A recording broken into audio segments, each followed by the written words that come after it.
तभी उसकी मुलाकात वहाँ पर एक 46 साल की महिला से होती है जिसका नाम हम एलिसन जान पाते हैं। यहाँ पर वो उससे मदद मांगती है शॉपर के सामान को लेकर, और डायलन जब उसे पहली बार देखता है तो उसे बहुत ही खूबसूरत लग जाती है और उस औरत को देखते ही वो उसकी तरफ आकर्षित होने लगता है, जिसके बाद अब वो उसकी मदद करता है शॉवर का सामान चुनने में। अब इसके बाद डायलन जब अपना सामान लेकर घर जाने लगता है तभी वो औरत उसे फिर से मिलती है। यहाँ पर वो उसे रोककर बताते है कि उसे शॉवर लगाना नहीं आता, इसीलिए वो उसके घर पर चलकर उसे लगाने में उसकी मदद करने के लिए कहती है और उसके बदले भी वो उसे कुछ पैसे देने का वादा भी करती है, जिसके चलते अब ये लड़का मना नहीं कर पाता और अब इस औरत के साथ वो उसके घर जाने को तैयार हो जाता है। अब घर पहुंचने के बाद वो थोड़े ही समय में शॉवर फिट कर देता है और अब एलिसन उसके सामने अपने कपड़े ही उतारने लगती है और वो उस लड़के को ऑफर करते हैं अगर वो चाहे तो उसके साथ नहाने आ सकता है। अब ये सुनकर ये लौंडा तो काफी ज्यादा खुश हो जाता है, जिसके बाद वो खुद को रोक नहीं पाता और अपने भी कपड़े उतारकर फौरन शॉवर के अंदर चला जाता है और नहाने के दौरान ये दोनों एक दूसरे के साथ जबरदस्त रोमांस करते हैं। अब ऐसा करने के बाद मानो इस लड़के ने बाजी ही मार ली हो, जिसके बाद वो इतना खुश होता है कि वो जाकर अपने दोस्त को भी ये बात बताता है। उसका दोस्त नोलन ये सुनने के बाद कहता है कि मेरे भाई तूने तो जैकपॉट जीत लिया और अब से तो तेरे मजे ही मजे हैं। अगली सुबह डायलन एलिसन के साथ डेट पर जा रहा था। उसके अच्छे कपड़े देखने के बाद उसकी मॉम ने पूछा कि आखिर वो कहाँ जा रहा है, लेकिन उसने इस बात पर कुछ भी साफ साफ जवाब नहीं दिया। बस उसने इतना ही कहा कि वो अपने एक दोस्त के साथ पार्टी में जा रहा है। तब तक एलिसन उसके घर के सामने आकर उसे पिक कर लेती है और ये दोनों यहाँ से सीधा एक रेस्टोरेंट में जाते हैं जहाँ पर ये दोनों बहुत सारी बातें करते हैं। अब यहाँ पर ये लड़का इस औरत को एक ऐप दिखाता है जो भी प्रोसेसिंग में होता है। वो ऐप देखने के बाद एलिसन कहते हैं कि उसका एक दोस्त IT कंपनी में काम करता है, तब वो उसकी मदद के लिए उससे बात करेगी। लेकिन वो कहती कि इसे पूरा करने के लिए उसे भी कुछ चाहिए, लेकिन वो ये बात साफ साफ नहीं बताती। अब डायलन कॉलेज जाने के बजाय एलिसन के साथ वक्त बिताने लगता है, जिसके बाद वो उसके साथ भरपूर हमेशा रोमांस और मस्ती करता रहता है, जिसके चलते वो अपनी मॉम के साथ ज्यादा वक्त नहीं बिता पाता, जिसके चलते उसकी मॉम थोड़ी परेशान रहने लगती है। मैं समझ में नहीं आ रहा था कि उनका बेटा आखिर आजकल कर क्या रहा है।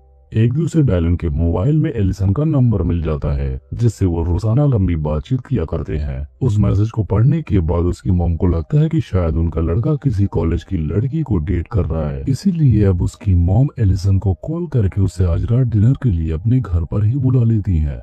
और जब शाम को एलिसन उसके घर पर आती है तो डायलन उसे देखने के बाद अपने सामने बिल्कुल डर जाता है और उससे फौरन पूछता कि आखिर तुम यहाँ क्या कर रही हो। तब यहाँ पर एलिसन उसे बताती है कि उसकी मॉम ने उसे यहाँ पर डिनर के लिए बुलाया है। अब यहाँ पर डायलन की माँ उस औरत को देखकर बिल्कुल हैरान रह जाती है, क्योंकि उन्हें अपने बेटे की करतूतों का असली पता चल जाता है कि वो उनकी ही उम्र की औरत के साथ डेट कर रहा है। और यहीं पर एलिसन और क्लारा के बीच इस बात को लेकर बहस हो जाती है, जिसके चलते एलिसन गुस्से में आकर घर से बाहर जाने लगती है। ये देखकर डायलन उसके पीछे जाकर उसे रोकने की कोशिश करता है, लेकिन वो नहीं रुकती, जिसके बाद वो भी गुस्से में उसी के साथ चला जाता है। जिसके बाद अब एलिसन के घर पहुंचकर दोनों भरपूर रोमांस करते हैं। अब इतना सब कुछ देखने के बाद उस लड़के की मॉम को तो उस लड़की पर बहुत ज्यादा शक हो जाता है, जिसके बाद अब वो उस लड़की के पीछे पड़ जाते हैं और उसके बारे में इंटरनेट पर बहुत कुछ ढूंढने लगती है। बहुत ढूंढने के बाद उसे पता चलता है कि एलिसन ने एक बहुत ही अमीर आदमी से शादी की थी, लेकिन कुछ ही टाइम बाद वो आदमी एक संदिग्ध तरीके से मारा गया। अब ये जानने के बाद वो किसी भी तरीके से अपने बेटे को एलिसन से दूर रखना चाहती थी। अगली सुबह ही वो एलिसन के घर पर अपने बेटे को लेने के लिए पहुंच जाती है, लेकिन एलिसन उसे दरवाजे से ही भगा देती है और उसको जाते जाते ये भी बोलती है कि उसका बेटा वो उससे छीन कर रहेगी। ये सुनने के बाद उसकी माँ डर जाती है और वो फौरन डायलन की क्लासमेट फ्रेया को बुलवाती है,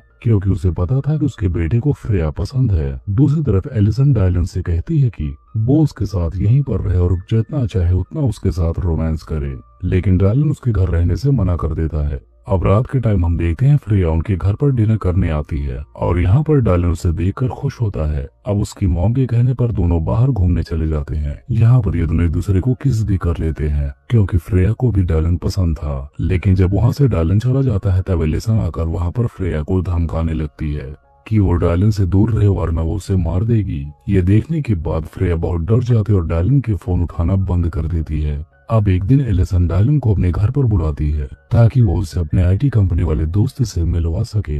तब यहाँ पर उसका दोस्त डायलन को नौकरी का ऑफर देता है, लेकिन डायलन उसकी नौकरी करने से मना कर देता है क्योंकि उसे पहले अपने कॉलेज की पढ़ाई पूरी करनी थी। इससे एलिसन को गुस्सा आ जाता है, जिसके बाद वो डायलन के पीछे सर पर मारकर बेहोश कर देती है। अब जब डायलन घर नहीं पहुंचता तो उसकी मॉम एलिसन के घर पर आ जाती है उसे पता करने के लिए। एलिसन उसकी माँ को एक बंदूक देती है और बोलती इन दोनों में से एक ही जिंदा रह सकता है और न कहकर दरवाजा बंद कर देती है। अब यहाँ पर उसकी मॉम आत्महत्या करने का नाटक करती है और वहीं पर गिर जाती है, जिसके चलते एलिसन अंदर आ जाती है ये पता करने के लिए कि वो मर गई या फिर जिंदा है। लेकिन तब तक उसकी मॉम गन फिर से हाथ में ले लेती है और एलिसन से लड़ना शुरू कर देती है।